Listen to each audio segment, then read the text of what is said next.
Baghmara SDPO पर गोली चलाने वाले कारू यादव पुलिस के गिरफ्त में। जिस कारू यादव का खौफ दहशत जिस इलाके में बना रहता था, उसी इलाके में पुलिस ने उसके हाथ में हथकड़ी पहना करके पूरे इलाके घुमाया और पूरे इलाके में उनके प्रति लोगों को दिखाया कि जिस कारू यादव का गुंडागर्दी दहशत माफिया कोयलाओं के माफिया था, जिसको सरकार का संरक्षण मिल रहा था, जेएमएम के नेता थे कारू यादव, और उनका कहीं ना कहीं खौफ दिखा जाता थे लोगों में।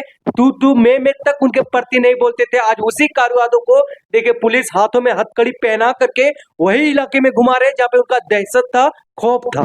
कारू यादव जो कि जेएमएम के नेता थे, जिनको सरकार का संरक्षण मिल रहा था, कोयला के सबसे बड़ा माफिया थे, जिन्होंने बाघमारा एसडीपीओ पर गोली चलाने का फायरिंग भी किया था, ताबड़तोड़ फायरिंग किया था, और वो घायल होकर के अस्पताल में भर्ती हो गए थे। लगातार पुलिस ने छापा मारी कर रहे थे, जो कि कारू यादव जो कि बिहार के रहने वाले थे, जो कि जेएमएम के नेता भी थे, और यहाँ के सरकार भी उनके प्रति कुछ नहीं बोलते थे। लेकिन देखिए जब सरकार के ही कानून के ऊपर जब उन्होंने फायरिंग किया तो सरकार का भी आंख खुल गया कि जिससे जिससे उसका पेट चलता है, जहां से उस पेट को अपने घर के रोजी रोजगार करता है, उसी सरकार के पुलिस पर वो फायरिंग कर दिया, एसडीपीओ साहब को घायल करके अस्पताल पहुंचा दिया। पुलिसों ने लगातार छापेमारी किया, लगातार अभियान चला, और उसको आखिरकार गिरफ्तार कर ही लिया। और उसे जिस क्षेत्र में, जिस इलाके में उनके प्रति लोगों के प्रति जो खौफ बना हुआ था, डर का माहौल रहता था, लोग देखते थे वो उनको और घर चल जाते थे। कोयला के माफिया थे, सबसे बड़ा माफिया थे, उनको देखिए आज पुलिस ने हाथों में हथकड़ी पहना करके वही इलाके में लोगों के सामने घुमाए। पूरे लोग, पूरा क्षेत्र, पूरा गांव, पूरे मोहल्ले में घुमाए। और कहीं ना कहीं जयराम महतो का भी देखा जा रहा है खौफ दहशत, जो उनका कहना ना हम करेंगे, ना हम गलत करेंगे, ना गलत करने देंगे।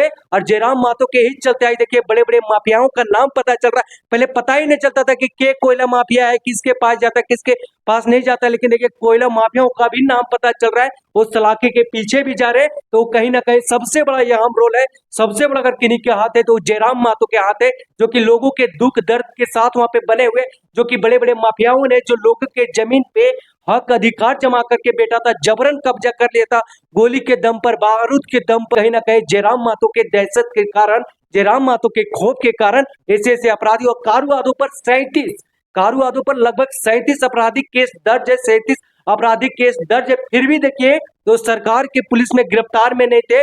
आज देखिए एसडीपीओ पे गोली चलाए, तब देखिए उनको पुलिस ने गिरफ्तार किया। बताए 37, एक आम आदमी के प्रति अगर एक केस दर्ज रह जाता है तो साला कोर्ट कचहरी का चक्कर लगाते लगाते उसका कितना कट्टा जमीन बिक जाता है। लेकिन एक गुंडा माफिया, बताइए, जिनके प्रति 37 मुकदमे दर्ज था, 37 केस था, फिर भी उसका एक बाल बाका तक नहीं जाता, क्योंकि वो जेएमएम के नेता थे, जेएमएम के कारू यादव थे, इसलिए उनके प्रति सरकार भी मौन थे, सरकार भी चुप था। क्या कारण था वहां पे जो गोली चलने का रीजन क्या था? देखिए दो सांसदों की लड़ाई था, एक तो चंद्रप्रकाश चौधरी, दूसरे ढुलू महतो, दोनों ढुलू महतो वर्सेस चंद्रप्रकाश चौधरी के समर्थकों के बीच में आपसी झंझट था, आपसी रंजिश को चलते खूब फायर हुआ, खूब गोली बारूद चला, जिसको लेकर के दोनों समर्थकों में ही से कारू यादव थे। कारू यादव ने एसडीपीओ पर गोली चला दिया, जहाँ पे वो घायल हो गए, उसको अस्पताल में भर्ती कराया, जिसमें वहां के डुमरी विधायक जयराम महतो देखने भी गया, तो उसने अल्टीमेटम भी दिया था कि 24 घंटे के अंदर जल्द से जल्द जितना हो सके उस माफिया को जिन्होंने गोली चलाया, क्योंकि जब सरकारी कानून के रखवाले लोगों के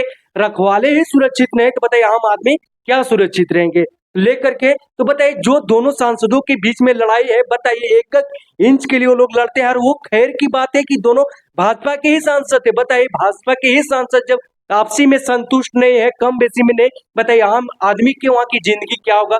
नरक होगा ना।